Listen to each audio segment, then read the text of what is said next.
When it debuted, the 4G wireless we have today allowed people for the first time to hit the road and explore unknown places with only a smartphone for directions. When 5G arrives, it could enable driverless cars to take us there as well.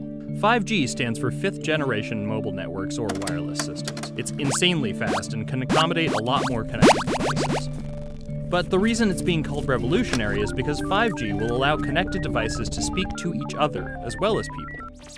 Right now we're living in a world where really it's a one-way experience. That's Bloomberg tech reporter Ian King.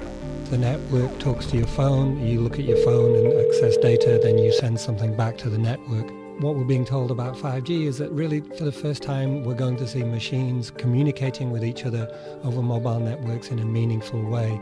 5G could end up being 100 times faster than what we have now, with speeds that could reach 20 gigabits per second.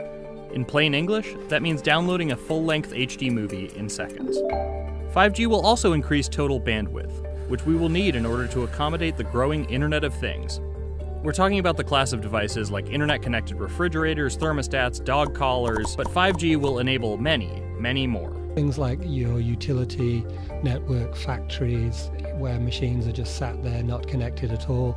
Suddenly they're all going to be connected. Suddenly we're going to be able to have real-time monitoring. Other things like cars, like utility poles, like your light, the light poles. But perhaps the biggest advance will be a huge reduction in communication lag time, known as latency. A network of driverless cars will need the speed of 5G to ping each other multiple times per second to avoid collisions. Near instantaneous data transfers could allow doctors to perform surgery remotely with a robotic scalpel. So how will all this work?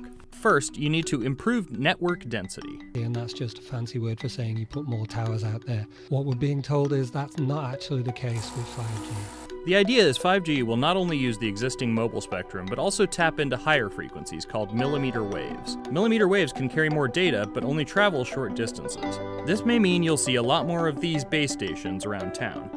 And the new towers may have as many as 100 antenna ports, compared to about a dozen on 4G cell towers.